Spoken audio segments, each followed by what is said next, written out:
اللہ سرور کہوں کہ مالک ہو، مولا کہوں تجھے، سبحان اللہ۔ اللہ نبی پاک صلی اللہ علیہ وسلم کی سچی محبت عطا فرمائے۔ عاشق رسول امام اہل سنت اعلیٰ حضرت کے ہم نے کلام سنے۔ آج مدی چینل کے ناظرین، آپ کی خدمت میں ایک صحابی رسول حضرت کعب بن مالک رضی اللہ تعالیٰ عنہ، الحمدللہ ان کے مزار اقدس پر حاضری کا شرف بھی حاصل کیا پچھلے مہینے میں ہی۔ انہی کا ایک واقعہ انہی کی زبانی ہم سنیں گے انشاءاللہ الرحمن۔ اور یہ بات ہے اس غزوے کی جب بڑا کٹھن معاملہ تھا، بہت زیادہ سخت گرمی تھی۔ عرب کی گرمی تو ویسے مشہور ہے، اور بہت زیادہ گرم تھی، اور پھلوں کے پکنے کا وہ زمانہ تھا، پھل پک رہے تھے۔ اور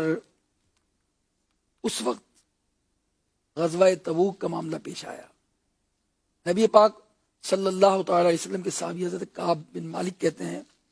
کہ میرا معاملہ اس وقت ایسا تھا کہ میں اور غزوات کی بنسبت زیادہ طاقتور تھا، مال بھی اس وقت میرے پاس تھا، اور اس سے پہلے میرے پاس کبھی بھی 2 سواریاں ایک وقت میں اکٹھی نہیں ہوئی، اور اس وقت مجھے پاس 2 سواریاں تھیں۔ اور نبی پاک علیہ السلام کا معمول یہ تھا کہ جب کسی غزوے کا آپ ارادہ فرماتے تو اصل معاملہ لوگوں سے مخفی رکھتے۔ اس غزوے کے وقت گرمی شدید، سفر دراز، راستے غیر آباد، جنگل، قدم قدم پر دشمن موجود۔ آج نبی پاک علیہ السلام نے مسلمانوں کے سامنے سارا معاملہ واضح کر دیا، اور اس کے مطابق یہ بھی ارشاد فرما دیا کہ زاد راہ تیار کر لیں، اور یہ بھی بتا دیا کہ کس طرف جانا ہے۔ آپ علیہ السلام کے ہمراہ مسلمانوں کی کثیر تعداد تھی۔ حضرت کعب بن مالک اس وقت خوشحال تھے، اور یہ سوچ رہے تھے کہ مجھے تیاری کرنے کی اتنی حاجت نہیں ہے، آخری وقت میں جب قافلہ روانہ ہوگا تو میں بھی روانہ ہو جاؤں گا۔ مگر ایسا ہوا نہیں، اور قافلہ روانہ ہو گیا۔ نبی پاک علیہ السلام صحابہ کو لے کے غزوہ تبوک کے لیے روانہ ہو گئے۔ آپ فرماتے ہیں حضرت کعب رضی اللہ تعالیٰ عنہ کہ میں صبح کے وقت تیاری شروع کرنے کا ارادہ کرتا، لیکن پھر کچھ نہ کر پاتا، اور دل میں یہی کہتا کہ میں تو اس پر قادر ہوں، جب چاہوں گا سامان تیار کر لوں گا۔ مگر اس طرح دیر ہوتی چلی گئی، اور نبی پاک علیہ السلام روانہ ہو گئے۔ میں نے ابھی تک کوئی تیاری نہیں کی تھی، میرا یہی حال رہا، اور مسلمان تیز رفتاری سے چلتے ہوئے بہت دور نکل گئے، اور کاش میں ان کے ساتھ مل جاتا، مگر میری تقدیر میں ایسا نہیں تھا۔ حضور علیہ السلام جب تشریف لے گئے اور میں مدینہ منورہ میں باہر نکلتا، سوائے منافقین کے، معذور لوگوں کے اور کمزور افراد کے مجھے کوئی نظر نہیں آتا تھا۔ اور وہاں جب تبوک پہ نبی پاک علیہ السلام پہنچے، اس وقت تک تو آپ فرماتے ہیں کہ میرا کوئی ذکر نہیں ہوا، مگر ایک موقع پر نبی پاک علیہ السلام نے پوچھا صحابہ سے کہ کعب بن مالک کا کیا ہوا۔ ایک شخص نے کہا کہ اس کو کسی چیز نے، دنیا کی کسی چیز نے روک لیا۔ سیدنا معاذ بن جبل کہتے ہیں یہ بات صحیح نہیں ہے، بری بات کہی آپ۔ ہم نبی پاک علیہ السلام سے ہم نے ان کے متعلق بھلائی کے سوا کچھ نہیں جانتے، ہم ان کا پیچھے رہنا کسی مجبوری کے سبب ہوگا۔ نبی پاک علیہ السلام خاموش ہو گئے، اور پھر اس کے بعد قافلہ واپس لوٹتا ہے۔ اب جب نبی پاک علیہ السلام واپس تشریف لائے تو آپ کا معمول یہ تھا کہ آپ مسجد میں آ کر 2 رکعت نماز ادا کرتے، پھر لوگوں سے ملاقات کرتے، اور پھر گھر تشریف لے آتے۔ چنانچہ جب مجھے معلوم ہو گیا کہ نبی پاک علیہ السلام ماں لشکر تبوک سے واپس آ گئے تو میرا غم تازہ ہو گیا، اور طرح طرح کے خیالات میرے دل میں آنے لگے، اور میں سوچنے لگا، حضرت کعب کہتے ہیں کہ میں کسی طرح کوئی عذر کر لوں۔ اس سلسلے میں میں نے کئی لوگوں سے مشورہ کیا، تو لوگوں نے مختلف مشورے دیے، مگر میں نے کہا کہ اگر میں کوئی ایسا عذر کرتا ہوں جس میں جھوٹ شامل ہو جاتا ہے تو میں نبی پاک کے غضب سے نہیں بچ سکوں گا، لہٰذا میں نے ارادہ کر لیا کہ کچھ بھی ہو جائے میں سچ بات کروں گا نبی پاک علیہ الصلوۃ والسلام۔ نبی پاک تشریف لائے، مسجد میں 2 گانا ادا کیا اور لوگوں کے درمیان تشریف فرما ہو گئے۔ جو لوگ پیچھے رہ گئے تھے ان میں لوگوں نے قسمیں کھا کھا کر اپنے آزار پیش کیے۔ نبی پاک علیہ السلام نے ان کی ظاہری معاملات کو قبول کرتے ہوئے ان کی بیعت کی تجدید کی، ان کے لیے مغفرت کی دعا کی اور ان کے باطن کا معاملہ اللہ کے سپرد کر دیا۔ حضرت کعب کہتے ہیں پھر میں حاضر ہوا، میں نے دیکھا کہ حضور کا انداز تبسم تو ہے مگر اس میں ناراضگی بھی ہے۔ یہ پاک نے مجھ سے فرمایا، مجھے بلایا اور مجھ سے پوچھا، اے کعب تجھے کس چیز نے غزوے سے پیچھے رکھا؟ تیرے پاس سواری نہیں تھی؟ میں نے عرض کیا یا رسول اللہ، اگر آپ کے علاوہ کسی دنیا دار کے پاس بیٹھا ہوتا تو مجھے قوت کلام عطا کی گئی ہے، میں کوئی نہ کوئی بہانہ بنا لیتا، لیکن خدا کی قسم میں جھوٹ بول کر آپ کو راضی کر لوں تو عنقریب اللہ آپ کو مجھ سے ناراض کر دے گا اگر آپ سے سچ سچ کہہ دوں گا۔ میں اسی میں کامیابی ہے، اگرچہ آپ مجھ پر ناراضگی کا اظہار فرمائیں گے لیکن مجھے اللہ تعالیٰ سے اچھے انجام کی امید ہے۔ اللہ کی قسم مجھے کوئی مجبوری نہیں تھی۔ حضرت کعب کہتے ہیں مجھے کوئی مجبوری نہیں تھی، میں کبھی اس سے زیادہ قوت اور فراخی والا نہ تھا جب بھی میں آپ سے پیچھے رہا۔ نبی پاک علیہ السلام نے فرمایا، شخص نے سچ کہا، حضرت کعب کے لیے کہا، اور فرمایا اٹھ جاؤ یہاں تک کہ اللہ تمہارے بارے میں کچھ فیصلہ فرمائے۔ میں اٹھ گیا۔ بنو سلمہ کے کچھ لوگ میرے پاس آئے اور کہنے لگے اللہ کی قسم ہمارے علم کے مطابق اس سے پہلے تم سے کوئی گناہ سرزد نہیں ہوا، تم اور لوگوں کی طرح کوئی عذر کر لو، تمہارے گناہ کی معافی کے لیے نبی پاک بخشش کی دعا آپ کا مانگنا ہی کافی ہے۔ اللہ کی قسم وہ مجھے مسلسل ملامت کرتے رہے یہاں تک کہ ایک وقت ایسا آیا کہ میں نے ارادہ کیا کہ میں نبی پاک کی خدمت میں دوبارہ جا کر عذر پیش کروں، مگر میں نے ایسا نہیں کیا۔ اور میں نے ان لوگوں سے پوچھا کہ کیا میرے علاوہ بھی کچھ لوگ ہیں جن کا معاملہ میری طرح ہوا ہو؟ لوگوں نے بتایا ہاں اور بھی 2 افراد ہیں، ان میں ایک مرارہ بن ربیع ہیں اور دوسرے ہلال بن امیہ ہیں، یہ دونوں بہت نیک ہیں، غزوہ بدر میں بھی شریک ہو چکے ہیں، یہ میرے لیے بہترین نمونہ تھے۔ جب مجھے ان کا معلوم ہوا کہ یہ بھی سچائی پر قائم ہے، نبی پاک علیہ السلام نے غزوہ تبوک سے پیچھے رہنے والوں میں سے ہم صرف 3 لوگوں سے قطع کلامی کا حکم دے دیا کہ اب مدینے میں ان سے کوئی بھی بات نہ کرے۔ یہ کوئی چھوٹی سزا نہیں تھی، بہت بڑی سزا تھی۔ مدینے میں نبی پاک کی موجودگی میں صحابہ کے جرم میں ان حضرات سے ان کا بائیکاٹ کر دیا گیا۔ اس کو آپ یوں سمجھیں کہ اگر کسی بچے کو کلاس میں اگر صرف یہ کہا جائے کہ کلاس میں اگر 30 بچے ہوں، یہ 30 بچے اس بچے سے کلام نہیں کریں گے، کوئی بات نہیں کرے گا، اس بچے کو 4 گھنٹے گزارنا بڑے مشکل پڑ جائیں گے، بڑے بھاری پڑ جائیں گے۔ یہاں تو مدینے کا ذکر تھا، اللہ اکبر، نبی پاک کی موجودگی تھی اور وہاں ان کا بائیکاٹ ہوا کہ کوئی بھی مدینے میں ان سے کلام نہیں کہے گا۔ فرماتے ہیں کہ میرے ساتھ معاملہ ایسا ہوا کہ میرے لیے گویا مدینے کی زمین ایسی ہو گئی کہ یہ زمین وہ زمین نہیں ہے، وہ بدل گئی، یہ زمین مجھ پر تنگ ہو گئی اور 50 دن میں نے اسی حالت میں گزارے، کیونکہ میں طاقتور تھا، وہ کمزور تھے، جو 2 صحابہ کرام تھے ضعیف تھے۔ میں بازار میں نکلا کرتا تھا، بازاروں میں گھومتا، لیکن کوئی آدمی مجھ سے بات نہیں کرتا تھا، اور میں حضور کی بارگاہ میں حاضر ہوتا نمازوں کے لیے، سلام عرض کرتا اور پھر دیکھتا کہ کیا حضور نے میرے سلام کا جواب دیا ہے۔ حضور نے میرے سلام کے جواب میں اپنے لب ہلائے ہیں، اور جب میں نماز پڑھتا تو نماز کے اندر نگاہیں چرا کر میں نبی پاک کو دیکھا کرتا، اور جب میں دیکھتا کہ حضور جب میں نماز میں ہوتا تو حضور مجھے ایسی آنکھوں سے دیکھا کرتے تھے، اور جب میں نماز پوری کرتا اور پھر حضور کو دیکھتا، نبی پاک علیہ الصلوۃ والسلام دوسری طرف توجہ فرماتے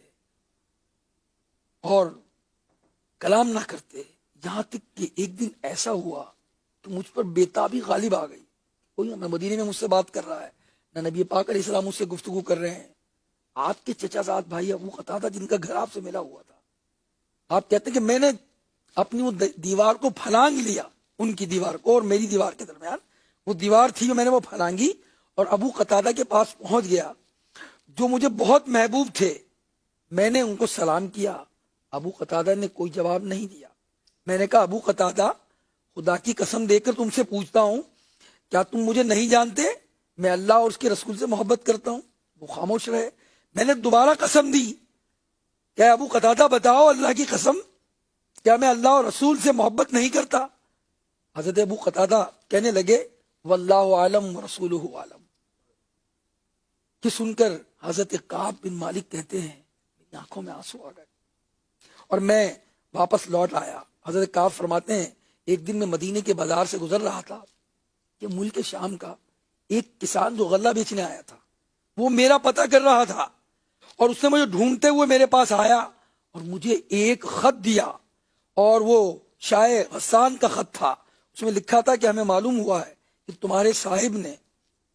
تمہارے بڑے نے، آپ کے بڑے نے، آپ کے صاحب نے آپ پر ظلم کیا معاذ اللہ، حالانکہ اللہ نے تمہیں ذلت اور رسوائی کا گھر نہیں دیا، تم ہمارے پاس چلے آؤ۔ کعب بن مالک پر تو گویا بجلی گر گئی، اب کفار بھی مجھ پر لالچ کر رہے ہیں میرے اندر۔ آپ نے وہ خط لے کر تندور میں ڈال دیا، اور اس کے بعد آپ گھر تشریف لے گئے۔ اب اس طرح 40 دن گزر گئے، پھر حکم ملا نبی پاک علیہ الصلوۃ والسلام سے کہ اپنی اہلیہ کو بھی اپنے سے دور کر لو۔ تو ہم نے پوچھا، یعنی ان تینوں صحابہ کرام، کہ کیا ہم اپنی اہلیہ کو طلاق دے دیں؟ فرمایا طلاق نہیں دو، علیحدہ کر دو۔ چنانچہ آپ فرماتے ہیں حضرت کعب کہ میں نے اپنی گھر والی کو کہا کہ تم اپنے ماں باپ کے چلی جاؤ جب تک کوئی اللہ کی طرف سے فیصلہ نہیں آتا۔ اس طرح 40 دن گزر گئے اور حضرت کعب بن مالک رضی اللہ تعالیٰ عنہ اپنی توبہ کی قبولیت کا انتظار کرتے رہے۔ کہتے ہیں جب 40 راتیں دن گزر گئے اور اس کے بعد جب یہ حکم آیا تو میں نے گھر والوں کو بھی الگ کر لیا، اور میں ایک دن اپنے گھر کی چھت پر جب 50 دن ہو گئے صبح کی نماز پڑھی اور میں بیٹھا تھا، اپنی جان سے بیزار ہو چکا تھا، زمین مجھ پر تنگ ہو چکی تھی، اچانک میں نے صلہ کی پہاڑی پر ایک منادی کی آواز سنی جو بلند آواز سے کہہ رہا تھا اے کعب بن مالک تمہیں خوشخبری ہو۔ جب یہ میں نے اتنا ہی سنا تو میں سجدے میں گر گیا، میں سمجھ گیا کہ اب میری خوشی کے دن آ چکے ہیں۔ نبی پاک نے نماز فجر کے بعد لوگوں میں اعلان فرمایا اللہ عز و جل نے ہماری توبہ قبول فرما لی ہے۔ چنانچہ لوگ مجھے خوشخبری دینے لگے اور میری طرف بڑھنے لگے، اور بنی اسلم قبیلہ کا ایک شخص گھوڑا دوڑاتا ہوا میری طرف آیا۔ اسلم قبیلے سے ایک آدمی دوڑ کر پہاڑ پر چڑھ گیا اور اس نے خوشخبری دی مجھے، اور یہ خوشخبری سنانے کا صلہ میں نے یہ دیا کہ جو میرے پاس اس وقت لباس تھا وہی اتار کر میں نے اس کو دے دیا۔ سبحان اللہ۔ پھر صحابہ کرام مجھے مبارکباد دینے لگے اور میری توبہ قبول ہوئی۔ جب میں مسجد میں پہنچا تو نبی پاک علیہ الصلوۃ والسلام تشریف فرما تھے اور لوگ آپ کے ارد گرد بیٹھے تھے۔ طلحہ بن عبید اللہ رضی اللہ تعالیٰ عنہ مجھے دیکھ کر میری طرف لب کے مصافحہ کیا، مجھے مبارکباد دی، اور پھر نبی پاک علیہ السلام کا چہرہ میں نے دیکھا تو آپ کا چہرہ دمک رہا تھا۔ فرمایا اے کعب تمہیں اس دن کی خوشخبری ہو جب سے تمہاری ماں نے تمہیں جنا، آج کا دن سب سے بہتر دن ہے تمہارا۔ سبحان اللہ۔ واقعہ تو اور بھی ہے، مگر اس واقعے سے ہمیں یہ معلوم ہوا کہ صحابہ کرام جھوٹ نہیں بولا، جھوٹ کو نہیں اپنایا۔ وَكُونُوا مَعَ الصَّادِقِينَ، سچوں کے ساتھ ہو جاؤ۔ قرآن بھی ہمیں کہتا ہے ہم پر بھی کبھی آزمائش آ جائے، پرابلم آ جائے، ہم سچ کا دامن تھامے رکھیں۔ بعض لوگ کہتے ہیں یار کاروبار کریں گے تو کاروبار تو جھوٹ کے بغیر ہوگا ہی نہیں، یہ گمان ہے لوگوں کا، یہ شیطانی دھوکہ ہے۔ تو سچ بولا جائے، جھوٹ سے بچا جائے۔ جو سچائی جو ہے وہ انسان کو بلندی نصیب کرتی ہے، اور جھوٹ انسان کو برباد کر دیتا ہے، جھوٹ انسان کو ہلاک کر دیتا ہے۔ نبی کریم صلی اللہ علیہ وسلم کے صدقے میں اللہ تعالیٰ میں سچا بنا دے، سبحان اللہ۔ اور کعب بن مالک کی سچائی کا واسطہ اللہ ہمیں سچ بولنے کی توفیق عطا فرمائے اور جھوٹ سے ہمیں ہر دم محفوظ فرمائے، آمین بجاہ النبی الامین صلی اللہ علیہ وسلم۔ ایک کلام جو امام اہل سنت کا ہے، ہمارے عمر بھائی ہمیں سنائیں گے، سبحان اللہ۔ وہ کمال حسن حضور ہے کہ گمان نقص جا نہیں، یہی پھول خار سے دور ہے، یہی شمع ہے کہ دھواں نہیں۔ بلغ العلا بکمالہ کشف الدجا بجمالہ، بلغ العلا بکمالہ کشف الدجا بجمالہ، حسن جمیع خصالہ، حسن جمیع خصالہ، صلو علیہ وآلہ، صلو علیہ وآلہ، صلو علیہ وآلہ،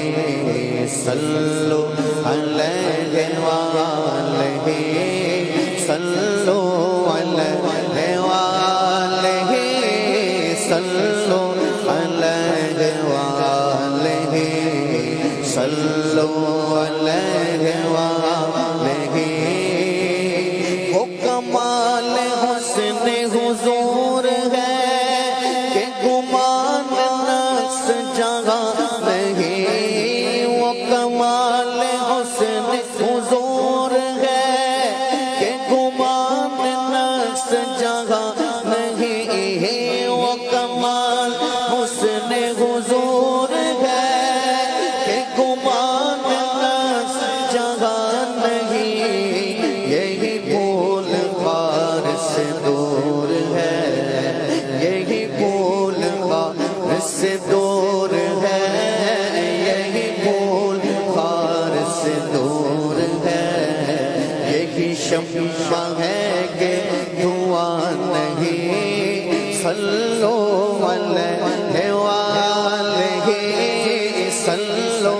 علیہ وآلہ، صلو علیہ وآلہ، صلو علیہ وآلہ، صلو علیہ وآلہ، صلو علیہ وآلہ۔ میں نثار تیرے کلام پر ملیوں تو کس کو زبان نہیں، میں نثار تیرے کلام پر ملیوں تو کس کو زبان نہیں، میں نثار تیرے، میں نثار تیرے، میں نثار تیرے، میں نثار تیرے، میں نثار تیرے کلام پر ملیوں تو کس کو زبان نہیں، آقا میں نثار تیرے کلام پر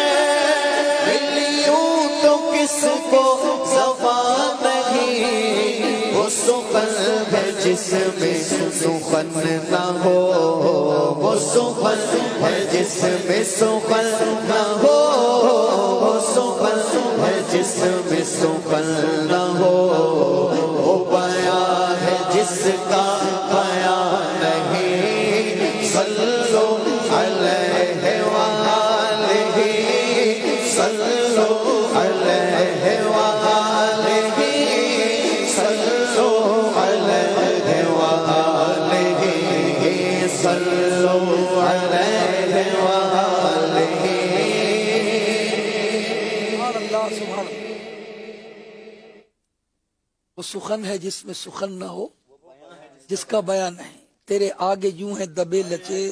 فصحا عرب کے بڑے بڑے، کوئی جان ہے منہ میں زبان نہیں، نہیں بلکہ جسم میں جان نہیں۔ یہ کلام کس کا ہے؟ اس کلام کی قسم رب ارشاد فرما رہا ہے، اور یہ تو کہتے ہی وہ ہیں جو ان کا رب کہتا ہے، اسی کلام کا ذکر اعلیٰ حضرت فرما رہے ہیں۔ ہمیں نثار تیرے کلام پر ملیوں تو کس کو زبان نہیں، میں نثار تیرے، میں نثار تیرے، میں نثار تیرے، میں نثار تیرے کلام پر ملیوں تو کس کو زبان نہیں، وہ نثار تیرے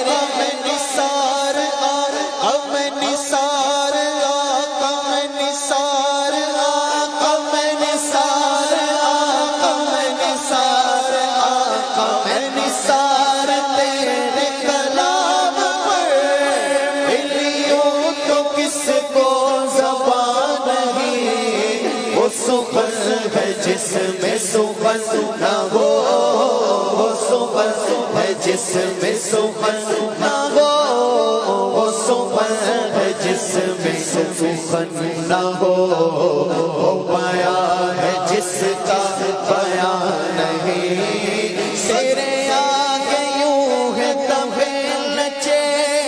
فصحا رب کے بڑے بڑے،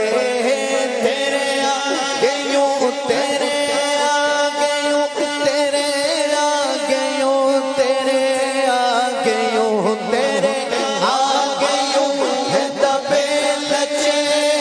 فصحا رب کے بڑے بڑے، تیرے آگے یوں ہے طویل نچے فصحا رب کے بڑے بڑے، کوئی جانے منہ میں زبان نہیں، کوئی جانے منہ میں زبان نہیں، نہیں بلکہ جسم میں جان نہیں، صلو علیہ وآلہ، صلو علیہ وآلہ، صلو علیہ وآلہ، صلو علیہ وآلہ۔ سالوں سال سے زیادہ کا عرصہ گزر گیا، نبی پاک کے فرمان کی شرائیں ہو ہی رہی ہیں، 25 جلدوں میں کوئی شرح کر رہا ہے، کوئی 20 جلدوں میں شرح کر رہا ہے، حدیثیں وہی ہیں، محدثین آ رہے ہیں شرح کرتے چلے جا رہے ہیں، کس کلام پر؟ وہ کلام پر جس میں اعلیٰ حضرت فرماتے ہیں میں نثار تیرے، میں نثار تیرے کلام پر، لیوں تو کس کو زبان نہیں، میں نثار تیرے کلام پر، میں نثار تیرے کلام پر، میں نثار تیرے کلام، کلام الہی میں شمس و ضحیٰ، تیرے چہرہ نور فضا کی قسم، میں نثار تیرے کلام پر، میں نثار تیرے کلام پر، ملیوں تو کس کو زبان نہیں، میں نثار تیرے کلام پر، ملیوں تو کس کو زبان نہیں، وہ سخن ہے جس میں سخن نہ ہو، وہ سخن ہے جس میں سخن نہ ہو، وہ سخن ہے جس میں سخن نہ ہو، وہ پایا ہے جس کا بیان نہیں، صلو علیہ وآلہ، صلو علیہ وآلہ، صلو علیہ وآلہ، صلو۔ یہ کلام کیسا ہے؟ جب جانوروں سے نبی پاک گفتگو فرماتے ہیں تو جانور بول پڑتے ہیں، پتھر ان کی بارگاہ میں حاضریاں دیتے ہیں اور فریاد کرتے ہیں جانور۔ کلام کیسا ہے؟ اعلیٰ حضرت فرماتے ہیں وہ کلام میں نثار تیرے کلام پر، یہ کلام ایسا ہے کہ جو وہ رب ان کا کہتا ہے وہی وہ کلام کرتے ہیں۔ میں نثار تیرے کلام پر، ملی یوں تو کس کو زبان ہے، مگر فرماتے ہیں وہ سخن ہے جس میں، یعنی سخن کا معنی کلام ہے، یہ کلام ہے ایسا کہ اس پر کوئی کلام نہیں ہے، اور یہ بات ایسی ہے کہ اس جیسی کوئی بات ہی نہیں ہے۔ میں نثار تیرے کلام پر،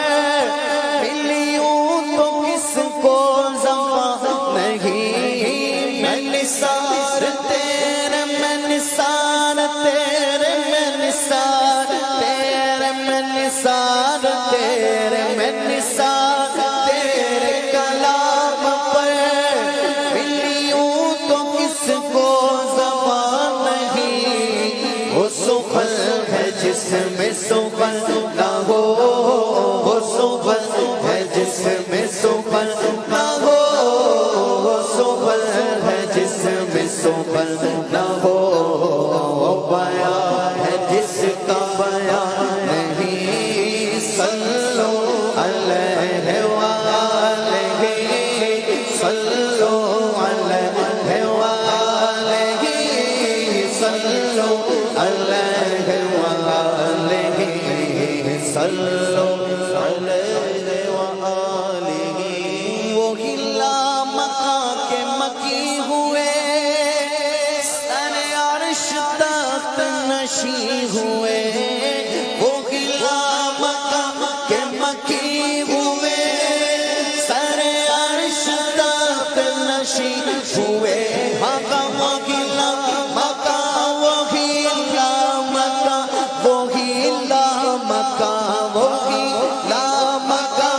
نشین ہوئے وہ نبی ہے جس کے ہیں یہ مقام، وہ نبی ہے جس کے ہیں یہ مقام، وہ نبی ہے جس کے ہیں یہ مقام، وہ خدا ہے جس کا مکان نہیں، صلو علیہ وآلہ،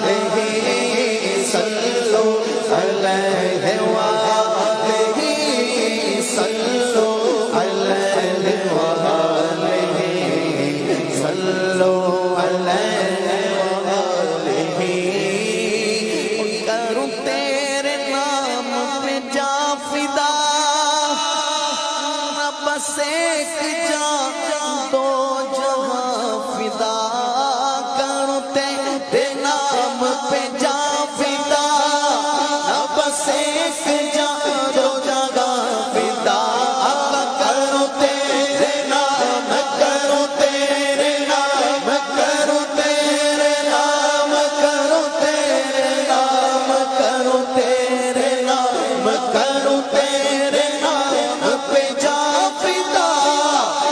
بس ایک جا دو جگہ فدا، کروں تیرے نام، کروں تیرے نام، کروں تیرے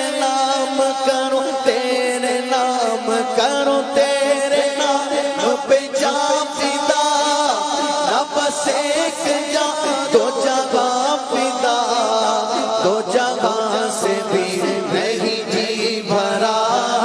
دو جگہ سے بھی نہیں جی بھرا، دو جگہ سے بھی نہیں جی بھرا، کروں کیا کروڑوں جہاں نہیں، سنبل بغار میں جا کو دے چکے، اور حفظ جات و جان فروغ غرر کی ہے، مولا علی نے مار تیری نیند پر نماز، اور وہ بھی عصر سب سے جو حالات خطر کی ہے، ہاں تم نے تو ان کو جانا، انہیں پھیر دی نماز، پر وہ تو کر چکے تو جو کہنی بشر کی ہے، ثابت ہوا ہاں ثابت ہوا کہ جملہ بہار فروغ ہے، اصل الاصول بندگی اسے تاج ورگ ہے، آقا کروں تیرے نام پہ جا فدا، آقا کروں تیرے نام پہ جا فدا، بس ایک جا دو جہاں فدا، کروں تیرے نام پہ جا فدا، بس ایک جا دو جہاں فدا، دو جہاں سے بھی نہیں جی بھرا، دو جہاں سے بھی نہیں جی بھرا، دو جہاں سے بھی نہیں جی بھرا، کروں کیا کروڑوں جہاں نہیں، صلو علیہ وآلہ، صلو علیہ وآلہ، صلو علیہ وآلہ، صلو علیہ وآلہ، صلو علیہ وآلہ، صلو علیہ وآلہ، کروں مت ہے اگل دول رضا،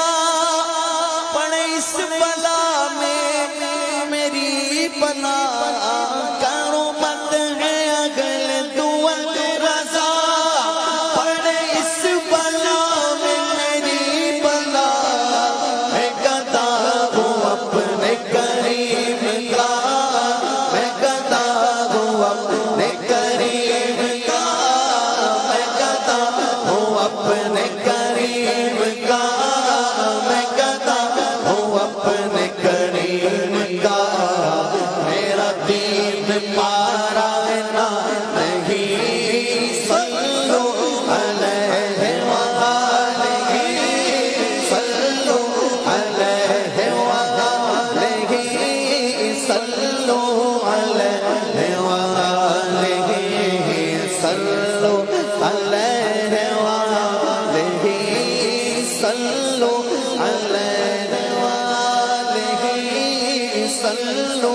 على